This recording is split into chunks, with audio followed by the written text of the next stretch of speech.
Assalamualaikum warahmatullahi wabarakatuh.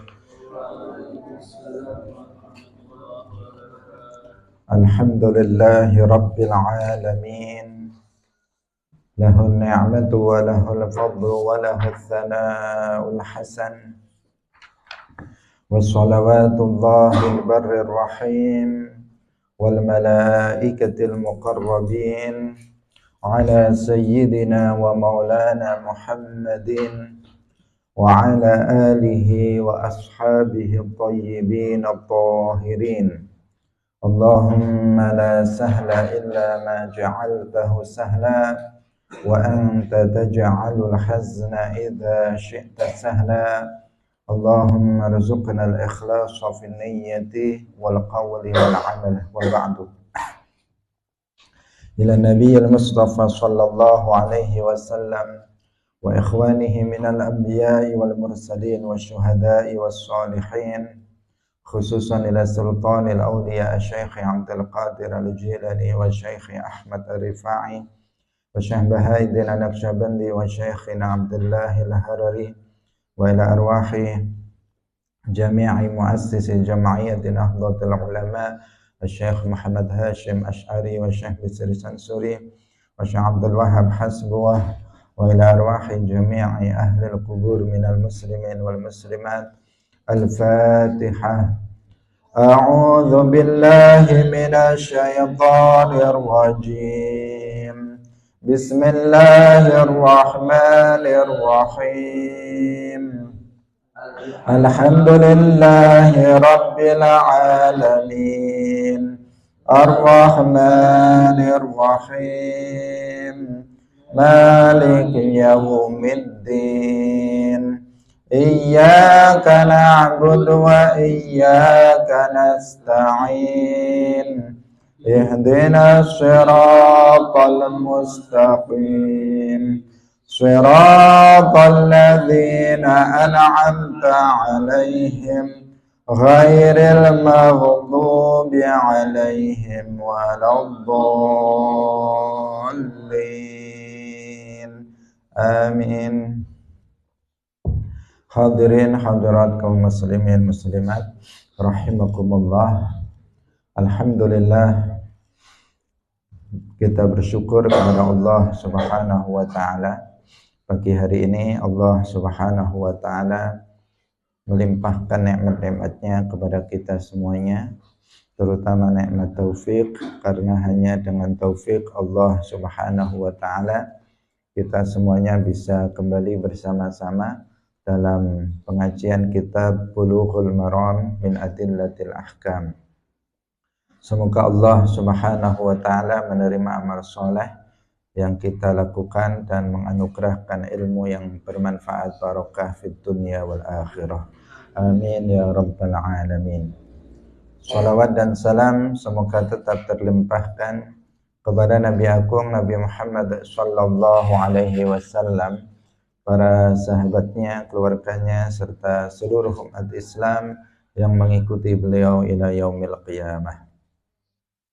Hadirin rahimakumullah, mari kita lanjutkan ngaji kita dengan mengikhlaskan niat kita masing-masing lillahi ta'ala. Kita masih dalam Kitabul Hajj, bab fadlihi wa bayani man furidha alaihi.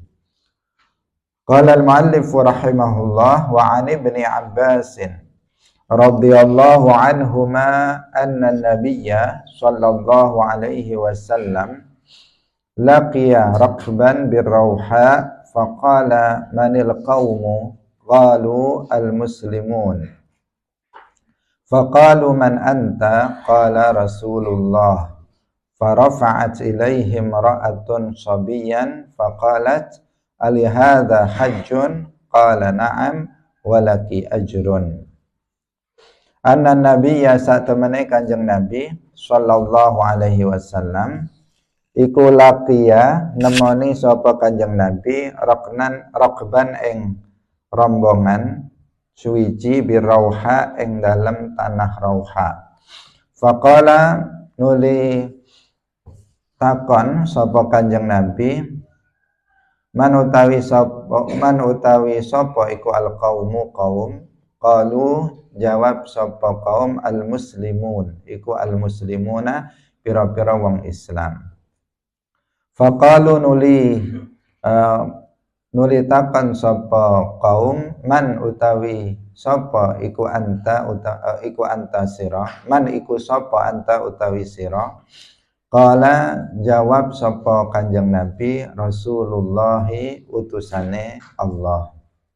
Farafa'at nuli ngangkat ilaihi maring Rasulullah sapa imra'atun wong wadon sobiyan ing bocah cilik. Faqalat mongko takon sapa imra'ah, alihadza ana ta ketuwe iki sobi, ana ta iku ketuwe iki sobi hajjun utawi haji. Kala jawab sapa Kanjeng Nabi, na'am ya walakilan iku ketuwe sira wadon ajrun utawi ganjaran. Rawahu Muslimun. Hadirin rahimakumullah. Hadis ini menjelaskan tentang hajinya anak kecil. Apakah hajinya anak kecil itu sah atau tidak? Kalau dari sisi syarat wajibnya haji, maka anak kecil tidak wajib untuk melaksanakan haji, karena yang berkewajiban adalah dia yang sudah baligh, dan dia yang merdeka. Telah dijelaskan oleh para ulama fikih dalam kitab-kitab mereka tentang orang-orang yang berkewajiban untuk melaksanakan haji. Sedangkan anak kecil itu tidak berkewajiban untuk melaksanakan haji. Tetapi apakah anak kecil jika melaksanakan haji itu sah hajinya? Berdasarkan hadis ini itu sah. Ketika Rasulullah Shallallahu Alaihi Wasallam ditanya oleh seorang perempuan, alihadza hajjun, apakah untuk anak kecil ini itu ada haji, artinya hajinya itu sah? Rasulullah menjawab, na'am, ya, walaki ajrun, dan bagi kamu, dan kamu juga mendapatkan pahala. Ini. Hadirin rahimakumullah. Bagaimana seorang anak kecil dia hajinya itu bisa sah, padahal ada beberapa amalan yang memerlukan untuk suci, dari hadas. Sementara anak kecil, khususnya apabila dia belum baligh, maka niatnya itu tidak sah. Niatnya tidak sah. Apabila dia berwudu, anak kecil misalnya belum mumayyiz, jika dia berwudu maka tidak sah wudunya, karena memang dia belum mumayyiz. Nah, bagaimana tata cara melakukannya? Padahal ketika seseorang itu melakukan tawaf rukun dari haji, dia harus dalam keadaan suci, baik suci dari hadas kecil maupun hadas besar. Kalau hadas besar jelas enggak anak kecil, tetapi dari hadas kecil dia berhadas kecil. Sementara untuk sahnya tawaf, untuk memenuhi rukun haji, dia harus suci dari hadas kecil. Bagaimana? Yaitu dengan orang tuanya, ayahnya atau ibunya yang membawa anak itu yang mewudukkannya, membuat bentuk wuduk pada anak tersebut, kemudian baru keduanya dia baru melaksanakan tawaf. Jadi bukan anak kecil itu tawaf tanpa wuduk, karena tawaf itu bimanzilatis shalah, disebutkan di dalam hadis yang lain, at-tawafu bimanzilatis shalah. Tawaf itu kedudukannya sama dengan sholat, hanya saja bedanya kalau sholat nggak boleh bicara, kalau tawaf bisa bicara. Tetapi dari sisi bahwa sholat itu harus suci dari hadas, kemudian tawaf juga harus suci dari hadas kecil maupun besar, itu sama, sehingga dikatakan at-tawafu bimanzilatis sholah. Nah, maka karena anak kecil tadi wudhunya nggak sah, karena belum mumayyiz sehingga wudhunya nggak sah, maka orang tuanya, kalau dalam hal ini ibunya, itu yang mewudhukannya. Nah, jadi dia membuat bentuk seperti wudhu anak itu, basuh wajahnya dengan air, kemudian tangannya, kemudian kakinya. Dia seperti berwudhu, kemudian baru dia melaksanakan tawaf. Tidak kemudian dia tawaf tanpa wudhu. Ini contoh kecil, karena ini menjadi apa? Menjadi nanti semacam pertanyaan. Loh, anak kecil kok bisa sah, sementara tawaf itu membutuhkan harus suci dari hadas, sementara anak kecil yang belum mumayyiz, kalau dia berwudhu dia tidak sah wudhunya. Maka jawabannya seperti yang tadi telah kita jelaskan. Nah, namun nanti apabila anak itu sudah baligh, dia masih memiliki kewajiban untuk melaksanakan haji. Hajinya sah, dia mendapatkan pahala, dan ibu atau bapaknya yang membawa anak tersebut untuk melaksanakan haji itu juga mendapatkan pahalanya. Dari sisi hajinya sah, dikatakan apa? Sah. Tetapi dari sisi kewajiban dia belum wajib, sehingga nanti ketika dia sudah balik dan wajib untuk melaksanakan haji, kemudian dia itu mampu untuk melaksanakan haji, maka dia wajib untuk melaksanakan haji. Karena orang yang wajib melaksanakan haji itu dia muslim, kemudian dia mukallaf. Mukallaf itu berarti dia sudah balik dan dia berakal, kemudian dia memiliki kemampuan. Dia memiliki kemampuan. Ini yang pokok. Muslim, karena orang kafir tidak wajib untuk melaksanakan haji, tidak wajib melaksanakan umrah, tidak wajib melaksanakan sholat, puasa, dan seterusnya. Dengan pengertian di dunia ini mereka tidak diminta, tidak diperintahkan untuk melaksanakan ibadah-ibadah tersebut. Meskipun nanti di akhirat mereka akan diazab dengan sebab meninggalkan ibadah-ibadah tersebut. Jika mereka melakukannya nggak sah, dianggap nggak melakukannya. Jika mereka tidak melakukannya, mereka juga tidak melakukannya. Namanya tidak. Jika melakukan nggak sah, jika tidak melakukan apalagi. Kedua-duanya sama-sama nanti diazab karena itu, karena meninggalkan sholat, puasa, zakat, haji, dan seterusnya dari kewajiban-kewajiban itu. Tapi mereka tidak wajib melakukannya, dengan pengertian di dunia ini mereka tidak disuruh untuk melaksanakan ibadah-ibadah tersebut, termasuk tidak dikatakan hajilah kamu. Tetapi kepada orang kafir dikatakan aslim, kamu masuklah ke dalam agama Islam. Setelah masuk ke dalam agama Islam, baru diperintahkan untuk melaksanakan kewajiban, diantaranya adalah menunaikan ibadah haji. Kemudian mukallaf itu sudah balik dan berakal. Kalau dia masih anak-anak nggak wajib untuk melaksanakan haji. Orang gila tidak wajib melaksanakan haji. Kemudian yang ketiga, dia memiliki istita'ah, memiliki kemampuan yang kemarin sudah kita jelaskan, yaitu az-zadu war-rahilah. Dari sisi bekal, biaya untuk melaksanakan haji itu ada, untuk memenuhi kebutuhan dia selama berada dalam selama dalam bepergian itu ada, untuk memenuhi kebutuhan orang-orang yang wajib dia beri nafkah, istri dan anaknya yang ditinggalkan di rumah itu juga ada, biaya untuk ke sana ada, kendaraannya ada, itu berarti memiliki istita'ah.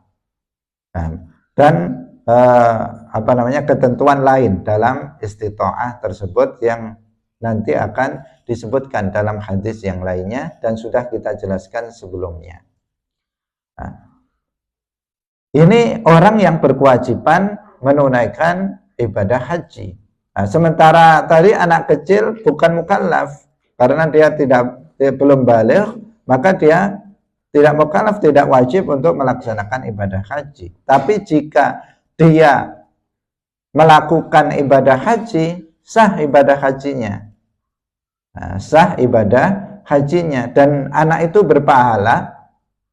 Ibu atau bapaknya yang mendampinginya untuk melakukan rukun-rukun haji itu juga mendapatkan pahalanya.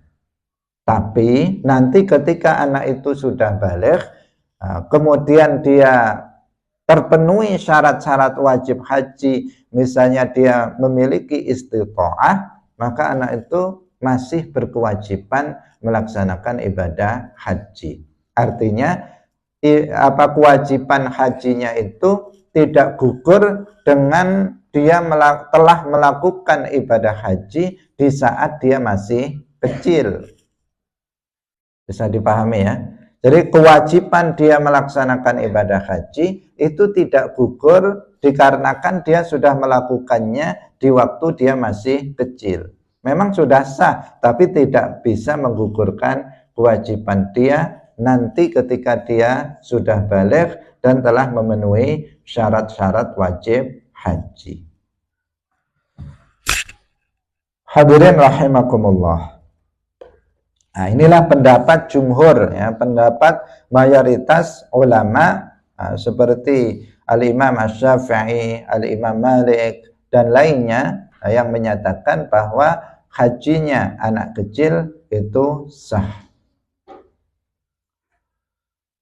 Wa anhu, kita lanjutkan, wa anhu lan saking Ibnu Abbas radhiyallahu anhuma qala dawuh sapa Ibnu Abbas kana ana sapa Fadl Ibnu Abbasin radhiyallahu anhu radifa Rasulillahi kang den bonceng Rasulullah sallallahu alaihi wasallam faja'at nuli teka sapa imra'atun wong wadon min Khas'am saking Khas'am faja'ala mongko dadekaken sapa al-Fadlu Fadl iku yanzuru ningali sapa Fadl ilaiha maring imra'ah wa tanzuru lan ningali sapa imra'ah ilaihi maring Fadl wa ja'ala lan dadi sapa nabi Kanjeng Nabi sallallahu alaihi wasallam iku yasrifu malingaken sapa Kanjeng Nabi wajhal Fadli ing wajahe Fadl ila syiqqil akhar maring arah al-akhari kang weneh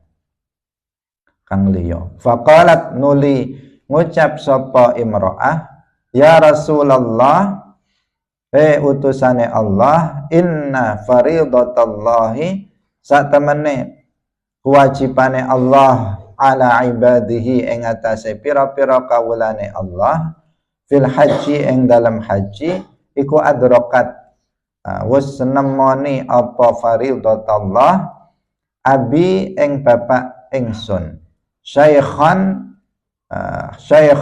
halih wong kang sepuh kabiran tur kang tuwa la yathbutu ora tetep sapa abi ala rahilati ing atase kendaraan afa ahujju anata haji sapa ingsun anhu sebagai pengganti saking abi. Qala jawab sapa Kanjeng Nabi, na'am yo wa dzalika fi hajjatil wada wa dzalika lan utai mangkono kejadian iku fi hajjatil wada ing dalam haji wada'. Hadirin rahimakumullah. Banyak hal yang bisa kita ambil faidah dari hadis ini. Yang pertama yang terkait dengan bab haji adalah bahwa haji seseorang itu bisa diwakilkan kepada orang lain. Nah, artinya haji badal yang disebut dengan haji badal. Yaitu apabila misalnya seseorang tidak bisa menunaikannya sendiri. Kalau ada seseorang misalnya saking sepuhnya, saking tuanya, dia tidak mampu lagi melakukan perjalanan ke Makkah sana. Seperti yang terjadi dalam hadis ini.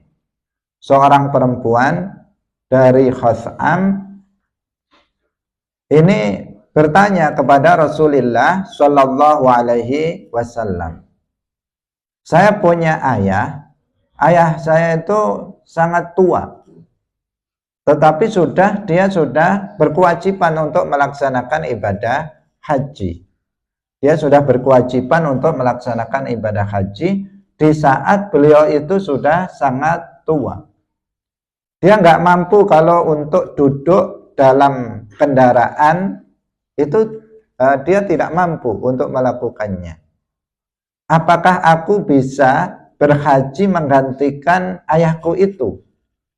Nabi menjawab, na'am, iya, bisa. Nah, bisa digantikan. Nah, maka berdasarkan hadis ini bisa digantikan haji seseorang yang nggak mampu untuk melakukannya, itu bisa digantikan oleh orang lain. Tetapi mayoritas ulama mengatakan orang yang menghajikan atau yang melakukan haji badal dari orang lain itu haruslah orang yang sudah haji sebelumnya. Jadi tahun lalu dia sudah haji, kemudian tahun ini dia menggantikan orang lain, maka itu diperbolehkan. Kalau dia belum pernah haji, maka dia nggak bisa menggantikan orang lain untuk menunaikan ibadah haji. Ini menurut mayoritas ulama syaratnya harus demikian. Atau misalnya seseorang orang tuanya sudah meninggal dunia padahal dia sudah mampu untuk melakukan haji, maka ini juga bisa digantikan dengan yang lain yang disebut dengan haji badal tadi, atau badalul haji, pengganti dari haji orang yang sudah meninggal dunia. Itu juga bisa dilakukan, tapi ketentuannya tadi apa? Orang yang melakukan badal haji haruslah dia sudah melakukan haji pada waktu sebelumnya. Nah, ini ketentuannya seperti itu menurut jumhurul ulama. Kemudian yang berikutnya yang bisa diambil dari faidah dari hadis ini adalah bahwa wajah seorang perempuan itu bukan aurat. Nah, wajah seorang perempuan itu bukan aurat, apalagi suaranya sama sekali itu bukan aurat. Yang mengatakan bahwa suara perempuan itu aurat, itu pendapat yang tidak benar. Nah, sementara wajah perempuan menurut pendapat yang unggul, yang rajih adalah bukan aurat. Wajah perempuan itu bukan aurat menurut pendapat yang unggul. Baik itu di dalam sholat maupun di luar sholat. Karena ada sebagian pendapat disebutkan di kitab-kitab yang mengatakan bahwa aurat perempuan di luar sholat itu adalah seluruh badannya tanpa pengecualian. Kalau di dalam sholat itu seluruh badannya kecuali muka dan kedua telapak tangan. Ada pendapat yang mengatakan begitu. Tetapi pendapat yang unggul dan diamalkan oleh umat Islam bahwa aurat perempuan di dalam sholat maupun di luar sholat itu adalah seluruh badannya kecuali muka dan kedua telapak tangan. Jadi muka bukan aurat, kedua telapak tangan itu juga bukan aurat. Nah, Salah satu dalilnya adalah hadis ini, hadis yang kita baca ini, di mana di waktu haji wada Rasulullah Shallallahu Alaihi Wasallam itu membonceng Al-Fadl ibn Abbas. Artinya dalam kendaraannya di unta, Al-Fadl yang masih muda itu berada di belakang Rasulullah Shallallahu Alaihi Wasallam. Kemudian datang seorang perempuan cantik yang berasal dari Khutham, yang dikenal dengan Imra'ah Khuthamiyah, datang kepada Rasulullah Shallallahu Alaihi Wasallam, dan perempuan itu adalah perempuan yang cantik, tidak menutup wajahnya, karena itu tahu. Diketahui bahwa wajahnya itu perempuan muda. Dalam hadis yang lainnya itu disebutkan dia perempuan muda yang cantik, sehingga ketika perempuan itu datang tidak memakai cadar, buktinya diketahui bahwa dia cantik. Kemudian Al-Fadl ibn Abbas yang masih muda dan tampan juga, yang berada di belakang Rasulullah Shallallahu Alaihi Wasallam, ketika perempuan itu menghadap Nabi, terlihat Al-Fadl itu melihat ke wajah perempuan tersebut dengan syahwat. Perempuan itu pun melihat kepada wajahnya Al-Fadl ibn Abbas. Artinya keduanya saling melihat wajah masing-masing. Rasulullah Shallallahu Alaihi Wasallam mengetahui hal tersebut.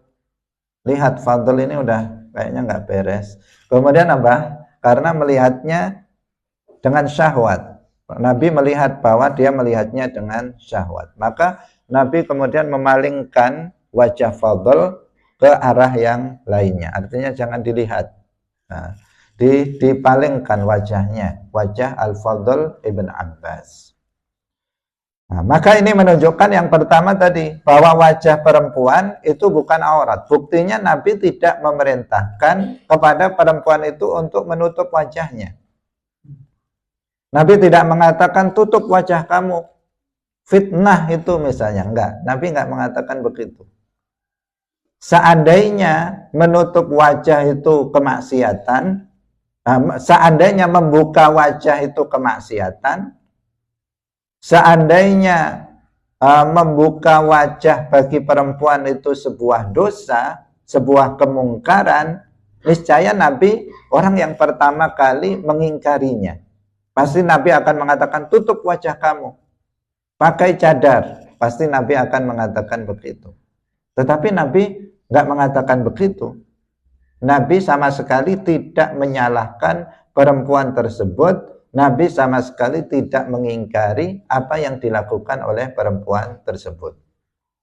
Maka itu menunjukkan berarti perempuan itu tidak melakukan kesalahan. Dengan membuka wajahnya, perempuan tersebut tidak melakukan sebuah kesalahan, kemaksiatan atau kemungkaran sama sekali, karena wajah perempuan itu bukanlah aurat.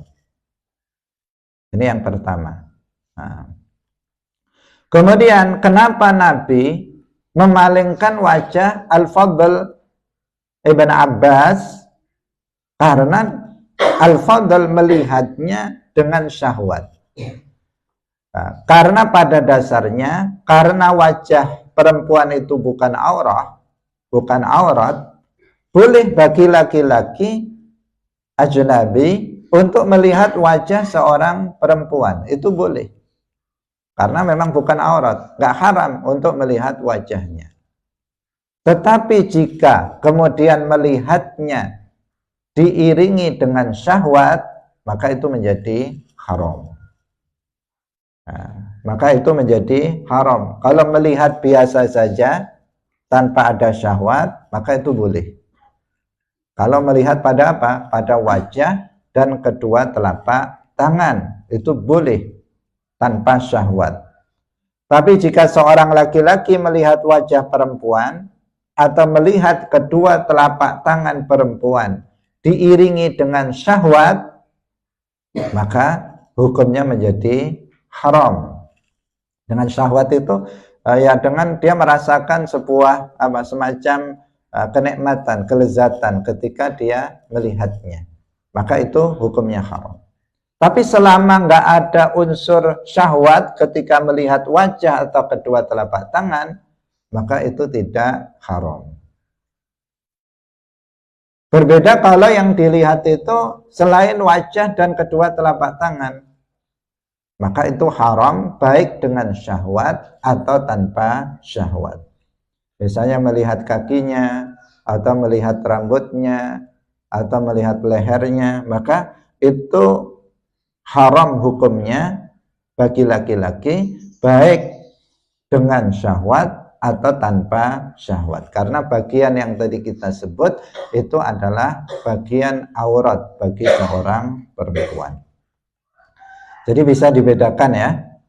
Kita pertama, aurat seorang perempuan itu adalah seluruh badannya kecuali muka dan kedua telapak tangannya, baik di dalam sholat maupun di luar sholat menurut pendapat yang unggul. Dan ini yang diamalkan oleh para kiai-kiai kita. Yang kedua, bagi seorang laki-laki boleh dia melihat pada wajah dan kedua telapak tangan perempuan ajnabiyah dengan tanpa syahwat. Jika dia melihatnya dengan syahwat, maka hukumnya menjadi haram. Sedangkan melihat pada selain wajah dan kedua telapak tangan, maka hukumnya bagi laki-laki haram secara mutlak. Artinya baik dengan syahwat atau tanpa syahwat, itu hukumnya adalah haram. Ini penting untuk betul-betul diperhatikan, karena ada sebagian orang yang berlebihan sehingga mereka mengharamkan bagi seorang perempuan untuk membuka wajahnya ketika keluar dari rumahnya. Ini adalah pendapat yang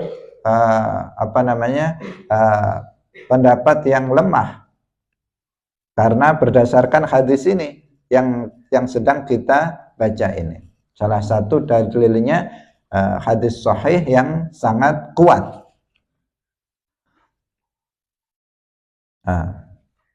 Sebagian orang menganggap kalau ada seorang perempuan keluar rumah membuka wajahnya, itu dianggap sebagai pendosa, sebagai perempuan yang nakal, sebagai perempuan yang fasiqah, pelaku dosa.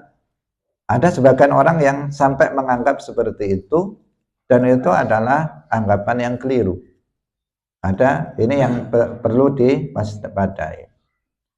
Bahwa istri-istri Nabi, mereka berkewajiban untuk memakai cadar menutup wajahnya, itu benar.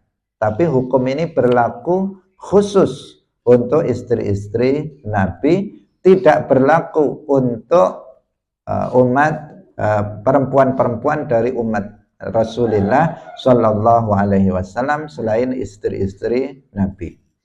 Bagi mereka selain istri-istri Nabi dari kalangan muslimah, hukum memakai cadar menutup wajahnya itu adalah sunnah dan bukan wajib. Jika dia mau menutupnya, dipersilahkan, sesuatu hal yang baik. Tetapi apabila dia membukanya, maka tidak ada keharaman sedikit pun, nggak ada kemakruhan sedikit pun. Laki-laki yang harus ghaddul basar ketika melihatnya, jangan melihat wajah dan kedua telapak tangannya dengan syahwat.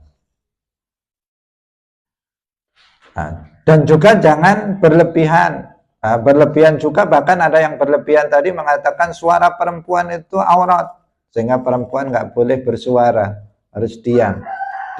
Jika ada laki-laki nggak boleh mengeluarkan suara. Ini juga sesuatu yang berlebihan. Sayyidah Aisyah radhiyallahu anha, beliau seorang alimah dari kalangan para sahabat. Beliau perawi hadis Yang mendengar hadis dari beliau banyak dari kalangan laki-laki. Beliau seorang perempuan yang bahkan sampai pada derajat mujtahidah, ilmunya sangat luas. Beliau mengajar ilmu-ilmu agama kepada banyak dari muridnya itu yang laki-laki. Kalau diam saja, apa bisa mengajar? Ya enggak. Beliau mengeluarkan suaranya yang menunjukkan bahwa suara perempuan itu bukanlah aurat. Ini juga harus diwaspadai pendapat yang mengatakan bahwa suara perempuan itu adalah aurat. Hadirin rahimakumullah. Kemudian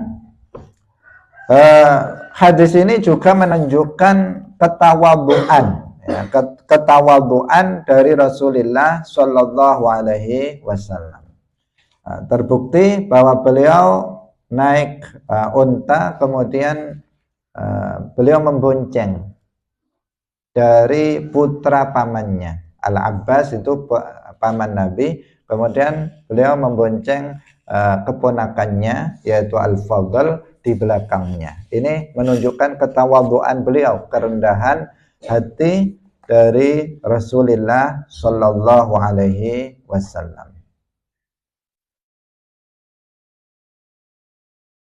Kemudian hadis ini juga menunjukkan bahwa laki-laki dan perempuan itu boleh untuk berkumpul dalam satu tempat umum.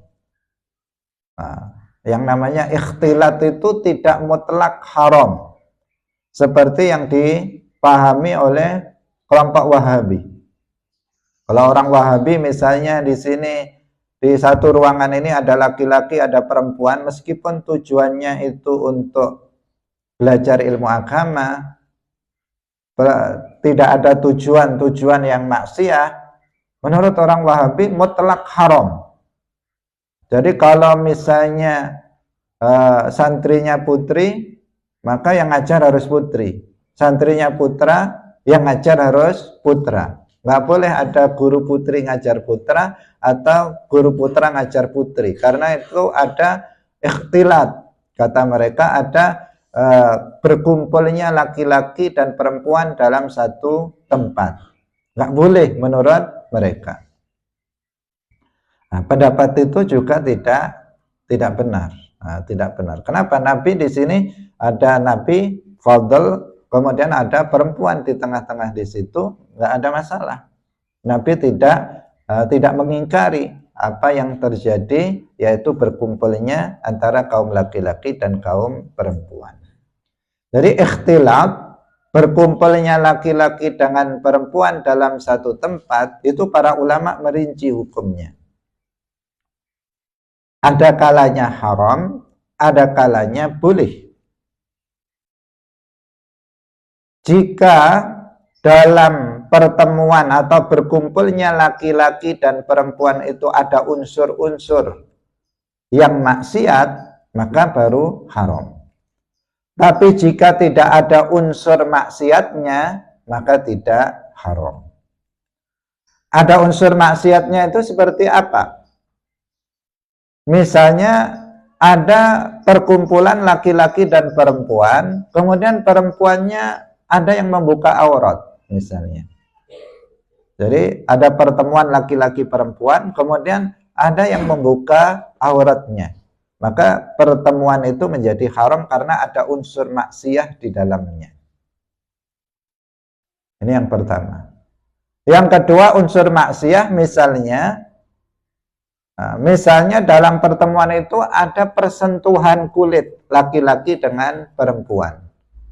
Misalnya laki-laki sama perempuan semuanya ngumpulnya bukan terpisah, tetapi betul-betul berkumpul, kemudian saling sentuh-sentuhan kulit, maka itu berarti ada unsur maksiat. Maka ikhtilat seperti itu hukumnya haram. Yang ketiga, misalnya dalam pertemuan itu membicarakan hal-hal yang bisa membangkitkan syahwat. Biasanya ada laki-laki perempuan, kemudian yang dibahas tentang hal-hal yang porno misalnya, yang bisa menimbulkan syahwat. Maka itu juga ikhtilat semacam itu menjadi haram.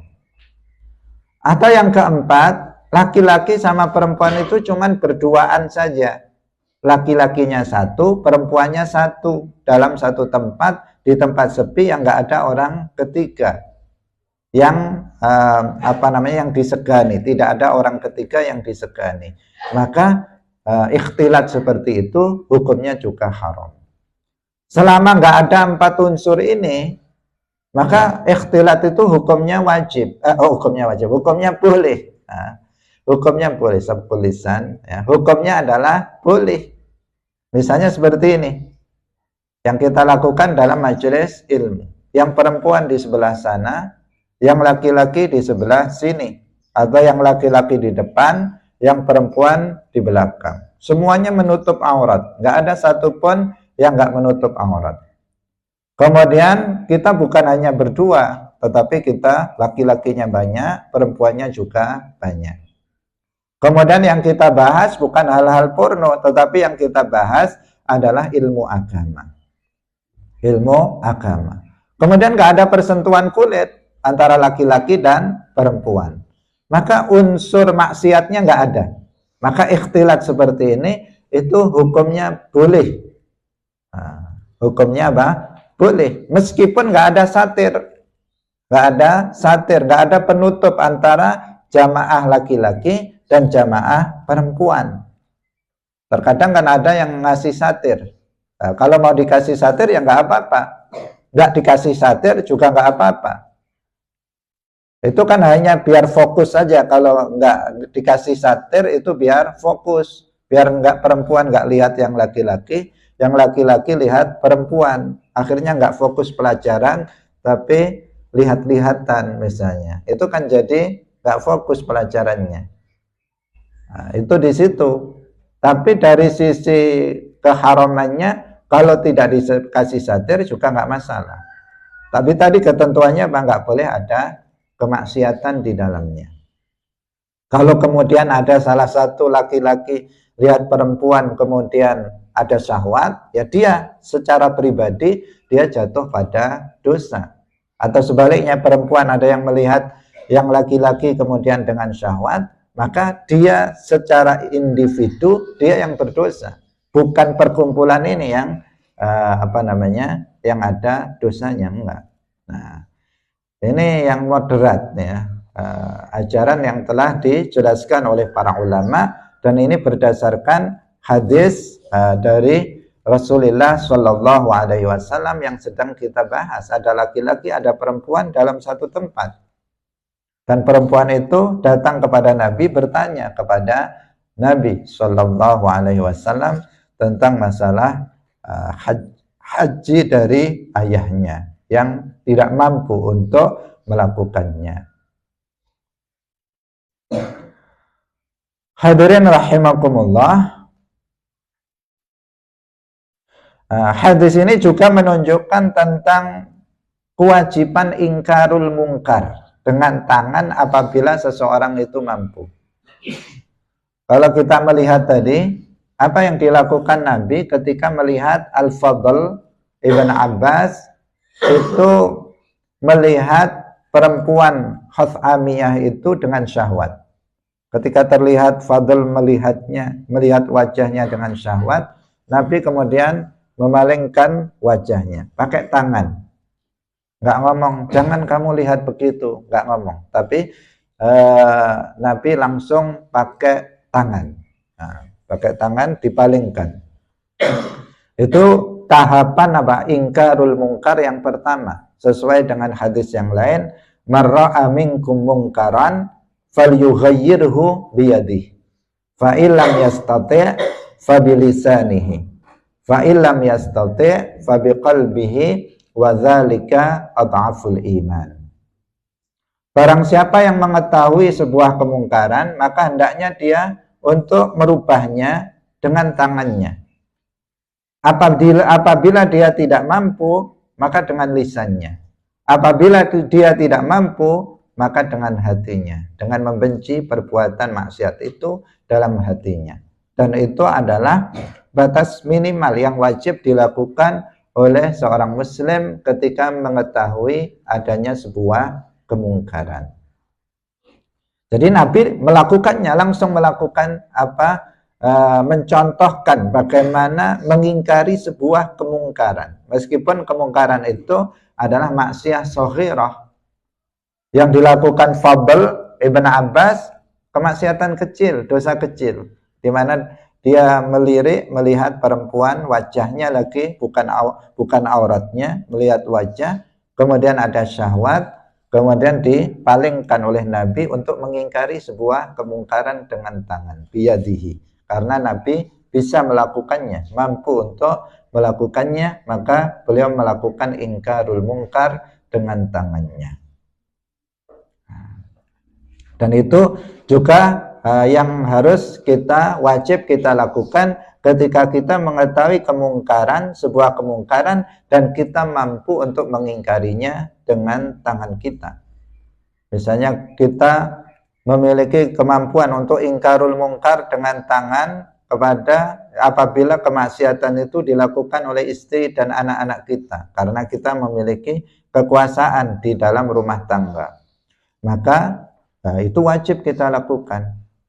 Atau kita diberikan amanah jabatan sebagai bupati misalnya, maka kita memiliki kekuasaan untuk merubah kemungkaran yang terjadi dengan tangan kita, dengan kekuasaan kita di daerah kekuasaan kita. Jika menjadi gubernur, semakin luas wilayah kekuasaannya. Jika menjadi presiden, semakin luas wilayah kekuasaannya. Maka ada kewajiban bagi kita untuk mengingkari kemungkaran yang terjadi dengan tangan atau kekuasaan kita. Misalnya, situ ada tempat kemaksiatan, prostitusi misalnya, udah saya bubarkan, ditandatangani buat surat keputusan, dibubarkan. Itu nyata, dengan tangan dia mengingkari sebuah kemungkaran, merubah sebuah kemungkaran yang sedang terjadi. Tahapan pertamanya itu dengan tangan, jika selama kita masih memiliki kemampuan. Baru apabila kita tidak mampu untuk melakukannya dengan tangan atau kekuasaan, baru dengan lisan. Jika dengan memberikannya nasihat misalnya. Jika tidak mampu, baru kita mengingkarinya dengan hati, yaitu dengan membenci perbuatan maksiat yang terjadi di dalam hati.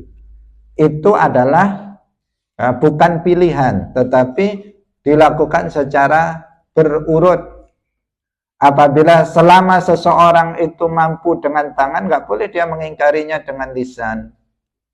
Selama seseorang itu mampu dengan lisan, nggak mampu dengan tangan, tapi dia mampu dengan lisan, nggak boleh saya dengan hati saja. Nah, selama seseorang mampu untuk mengingkari kemungkaran dengan tangan, dia wajib melakukannya dengan tangan. Jika tidak mampu tetapi dia mampu dengan lisan, maka dia wajib untuk mengingkarinya dengan lisan. Nah, baru jika sudah nggak mampu dengan tangan dan lisan, memang betul-betul dia tidak mampu, maka dia bisa mengingkarinya dengan hati, yaitu dengan membenci perbuatan maksiat atau kemungkaran yang dia ketahui dilakukan. Nah, ini beberapa faedah, banyak sekali faedah yang bisa kita ambil dari hadis yang sedang kita baca tadi.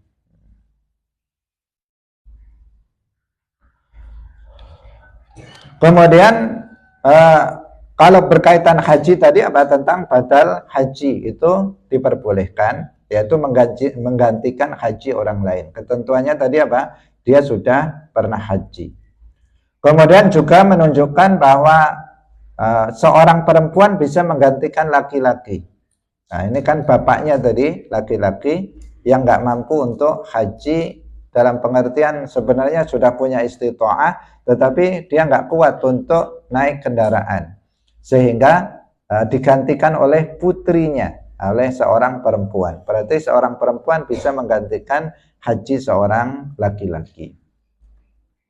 Kemudian juga boleh bagi perempuan untuk bertanya kepada seorang laki-laki dalam urusan agama.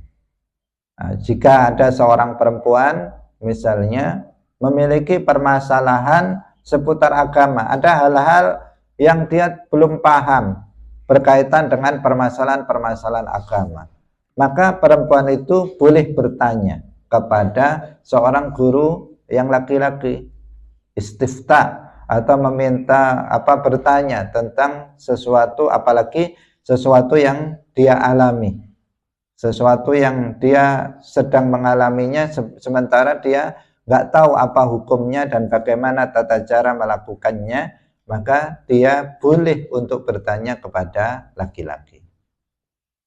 Meskipun jika seandainya ada yang perempuan yang alimah, yang berilmu, dia terlebih dahulu bertanya kepada perempuan tersebut. Perempuan ini pada umumnya memiliki sifat malu, karena itulah maka Nabi itu beristri lebih dari satu, bahkan lebih dari 4, itu juga dalam rangka untuk dakwah di kalangan kaum perempuan.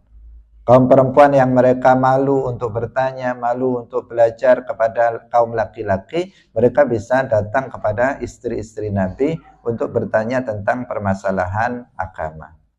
Tetapi pada dasarnya boleh bagi seorang perempuan bertanya kepada seorang guru laki-laki, seorang yang berilmu, yang thiqah, yang terpercaya, yang bersanad, boleh perempuan bertanya kepada mereka, kaum laki-laki. Seperti yang dilakukan oleh perempuan ini, bertanya kepada siapa? Kepada Nabi. Dia perempuan, tetapi bertanya kepada seorang laki-laki, dalam hal ini adalah Rasulullah Shallallahu Alaihi Wasallam. Hadirin rahimakumullah, demikian pengajian kita pada pagi hari ini. 2 hadis kita bahas, semoga bermanfaat dan bisa kita fahami bersama. Barakallahu fikum, wallahul muwaffiq ila aqwamil thoriq. Wassalamualaikum warahmatullahi wabarakatuh. La ilaha illallah. Allahumma salli ala sayyidina Muhammad wa ala alihi wa sahbihi wa sallim. Rabbi ghfirli wa liwalidayya wa lil mu'minina wal mu'minat.